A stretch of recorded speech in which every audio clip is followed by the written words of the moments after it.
আপনি দেখেন যে হচ্ছে বরিশালের কিন্তু মেয়র ফয়জুল কবিরকে আর মেয়র ঘোষণা করা হয়নি, ফয়জুল করিমকে।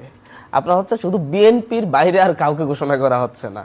এবং নির্বাচন কমিশন কিন্তু হচ্ছে ইয়ার বিরুদ্ধে, ফয়জুল করিমের বিরুদ্ধে আদালতে দাঁড়িয়েছে, ইশরাকের বিরুদ্ধে আদালতে দাঁড়ায় না, ইশরাক হোসেনের বিরুদ্ধে। মানে স্বাধীন, আমি তো স্বাধীন, আমি মন চাইছে দাঁড়াচ্ছি, মন চাইছে দাঁড়াচ্ছি না। বিষয়টা কি বোঝাচ্ছে?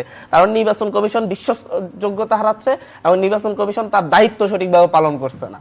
এই জায়গা থেকে আমরা মনে করি, এনসিপি মনে করে যে হচ্ছে এই নির্বাচন কমিশন যেই পক্ষপাতিত্ব দেখিয়েছে এই ছোট ছোট ক্ষেত্রেই, এই নির্বাচন কমিশনের অধীনে আগামী জাতীয় সংসদ নির্বাচন হতে পারে না। অবশ্যই নতুন আইনে নির্বাচন কমিশন সংস্কার রিপোর্টের ভিত্তিতে নতুন যেই আইন হবে সেই আইনের ভিত্তিতে নতুন নির্বাচন কমিশন গঠিত হবে, সেই নির্বাচন কমিশনের অধীনেই আগামী জাতীয় সংসদ নির্বাচন হবে। এই অল্পতেই যে বিশ্বস্ততা হারাতে পারে, পক্ষপাতিত্ব করতে পারে, সে আগামী 24-এর গণ অভ্যুত্থানের পরে আগামী এত বড় একটি গুরুত্বপূর্ণ জাতীয় নির্বাচন করার সক্ষমতা বা হচ্ছে নৈতিক অবস্থান রাখে না। নির্বাচন কমিশন এখন পর্যন্ত কোনো নির্বাচনী অনুষ্ঠান করেনি, তাহলে বিশ্বাসযোগ্যতা হারালো। এটা আসলে আমি মনে করি যে এটাও একটা কনফিউজিং কথা। এই যে ইসলামী আন্দোলনের ক্ষেত্রে এক নীতি, বিএনপির ক্ষেত্রে আরেক নীতি গ্রহণ করছে, এর মাধ্যমেই সে তার বিশ্বাসযোগ্যতা হারিয়েছে। এই যে ইসলামী শাসনতন্ত্র, যেটাই যে বলছেন ইসলামী আন্দোলন, ওনার বিষয়টা আদালত সিদ্ধান্ত দেন, এটার সাথে নির্বাচন কমিশনের সম্পর্ক নাই। সেখানে নির্বাচন কমিশনের আইনে পরিষ্কার লেখা আছে যে আদালত থেকে যদি রায় আসে, সেই রায় ইলেকশন ট্রাইব্যুনালের আদেশ মানতে বাধ্য। একটা টাইম ফ্রেম দেওয়া আছে, টাইম ফ্রেমের মধ্যে তাদের গ্যাজেট প্রকাশ করতে হবে।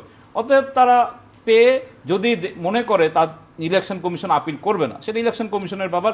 এটাও আমি মনে করি যে একটি স্বাধীন নির্বাচন কমিশনের একটা প্রমাণ। আগে কিন্তু ফ্যাসিস্ট সরকারের সময় মন্ত্রণালয় থেকে, প্রধানমন্ত্রীর কার্যালয় থেকে চাপ দিয়ে করা হতো। আমি মনে করি যে এই নির্বাচন কমিশন তার গ্রহণযোগ্যতা হারিয়েছে, এটা আমি মনে করি সঠিক কথা বলে আমার মনে হয়। স্বাধীনতা দেখতে পাচ্ছি যে হচ্ছে ফয়জুল করিমের মামলার ক্ষেত্রে ফয়জুল করিমের বিরুদ্ধে আদালতে লড়াই করতেছে, মন চাইছে আমি স্বাধীন, আমি এখন লড়াই করব। ইশরাক হোসেনের বিরুদ্ধে, ইশরাক হোসেনের মামলার ক্ষেত্রে তার বিরুদ্ধে আদালতে লড়াই করেনি, কারণ সে স্বাধীন, সে মন চাইছে সে সেখানে লড়াই করবে। আবার অন্যান্য ক্ষেত্রে জামাতের কয়েকজন চেয়ারম্যানকে ঘোষণা করা হয়েছে, তাদের বিরুদ্ধে আপিল করেছে, মন চাইছে আমি আপিল করলাম, কিন্তু হচ্ছে ইশরাক হোসেনের বিরুদ্ধে এটা করবো না। কারণ নির্বাচন কমিশন একজন, তার 2 সন্তানের ক্ষেত্রে, 3 সন্তানের ক্ষেত্রে 3 ধরনের নীতি গ্রহণ করছে, যার পরে কি সে নিরপেক্ষতা রাখছে?